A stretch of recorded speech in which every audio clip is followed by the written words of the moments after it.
পিতা হরিচাঁদের বাক্য রক্ষা করতে পারলাম না।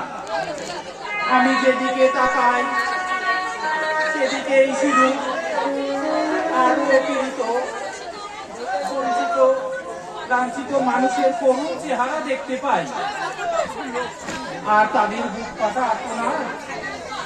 কিন্তু আমি কিছুই করে উঠতে পারছি না।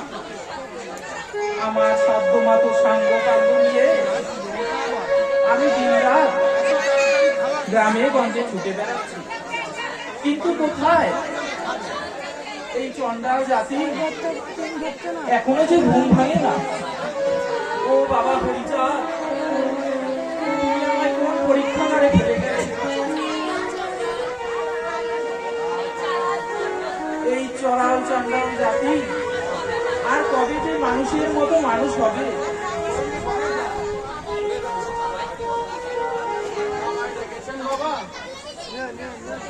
ও দেবী, তুমি এসে গেছো তাহলে?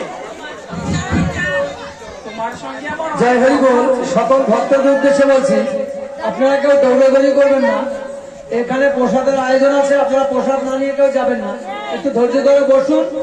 যাত্রার বৃষ্টি হবে না, ঠাকুরের যাত্রা, আপনারা একটু ধৈর্য ধরে বসুন। যাত্রা তো সবে শুরু, এখনো মাঝখানের যে দৃষ্টান্ত সেগুলো রয়ে গেছে, খুব সৌন্দর্য দৃষ্টান্তগুলো। আপনারা চলে যাচ্ছেন কেন? জয় হরি বল। আমায় ডেকেছেন বাবা? হ্যাঁ দেবী,